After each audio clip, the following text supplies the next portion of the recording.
Let's take a look then. Match summary. Shots 19 to 11. It looked worse, to be fair, after the first half, if you remember, right? That's a more even game that we saw in the second half. Well, it was always going to be, you know. Why was it always going to be? Because they're going to have to come out and push. They're going to have to take more chances, take more risks. So you're either going to be on the front foot and maybe get you that goal, or you're going to concede on the counterattack. For me, Houston didn't do a good job enough of keeping possession in certain moments, and on those counterattacks, making the most of them. And it led to counterattacks against them. So at the end of the day, I thought it was a good performance from Houston, but they made it harder on themselves in the second half. And it was a good change getting Martinez on. He was a difference maker for Miami in the second. My issue with Inter Miami was, where was the intensity in the first half? To close down the ball, to get in behind. It was almost like they were coming out and it was cruise control. And Houston Dynamo said, okay, we'll take that.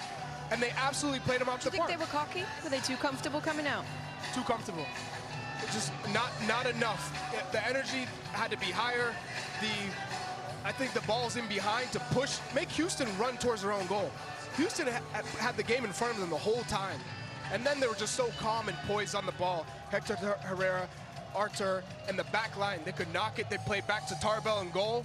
Tarbell didn't panic either. They were able to build out of pressure, break down Inter Miami, and then once they got into the attacking third, they kept the ball. I agree with Charlie. They were just more dynamic in their possession. It wasn't just moving it across, getting in space, and then waiting, playing simple, not trying to lose the ball. When Houston got it at times, they broke the lines. They got on the half turn. They were doing give and goes. And then when they got that shot to take, they took it.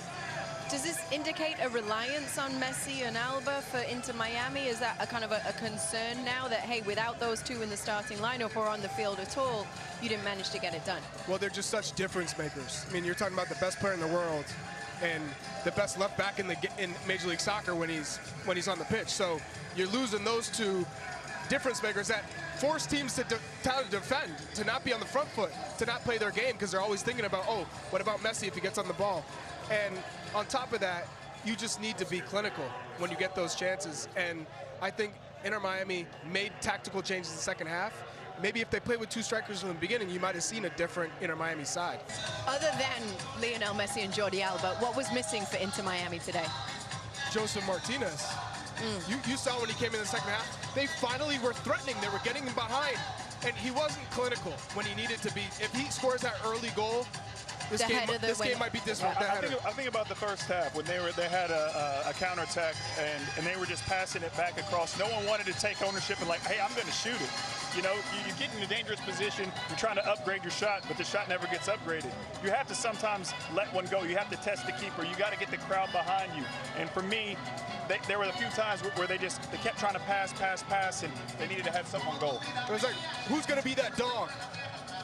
Without Leo Messi on the pitch, who's going to step up? And you just felt like no one wanted to say, I'm going to beat my guy 1v1. I'm going to be the guy who's creating havoc in the final third. It was very passive, and that's what caused them. And then they were sloppy on top of that. When they did get in those positions and they tried to play the ball backwards and recirculate possession, they lost it. Think about the player for Houston, Keen Yones. Is that how you pronounce his name? Just the way he used his pace, the way he got behind the line, the way that he ran at players, caused problems. That was a difference maker, in my opinion. That type of play, that's what they were missing, is someone who was going at him, cutting inside, getting shots, beating the person line, finding somebody. You know, those type of plays.